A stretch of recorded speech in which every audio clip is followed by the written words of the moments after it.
Today, 932 more Marylanders tested positive for the coronavirus. Hospitalizations decreased by 19. The statewide positivity rate increased slightly, but is still less than 3.5%. And President Biden is coming to Baltimore next week. It's his first visit since taking office in January. The White House says he'll meet with the CEOs of Johnson & Johnson and Merck Wednesday at Emergent Biosolutions in East Baltimore. That's the facility making the one-shot Johnson & Johnson vaccine. Community activists are demanding more of the vaccines for Baltimore City residents. Yeah, WJZ is live tonight. Stetson Miller tells us what they want officials to do to ensure more people in the city are getting vaccinated. Hey, Stetson. Hey, Kelsey and Max. Yes, several people that gathered in the city today say that several black, brown, and poor communities have been left behind in the distribution of the coronavirus vaccine, and they say something has to change.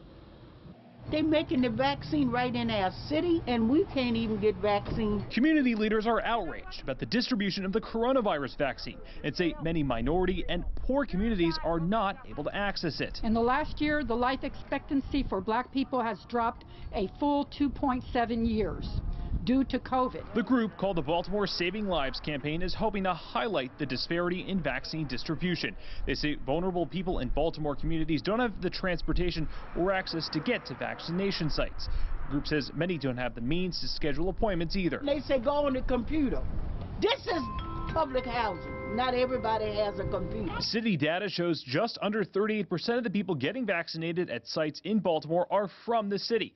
And information from the state health department shows white Marylanders are being vaccinated at a rate more than twice that of black Marylanders. The group says to get to more people, there needs to be more distribution sites. Make it accessible.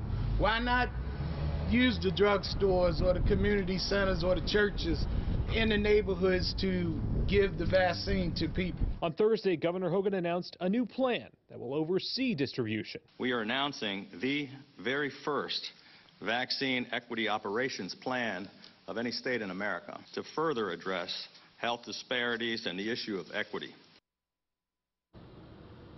And that Vaccine Equity Task Force will partner with community groups to increase access to the vaccine, and they will be able to submit proposals to request vaccination sites. We're live in Pigtown. Stetson Miller for WJZ.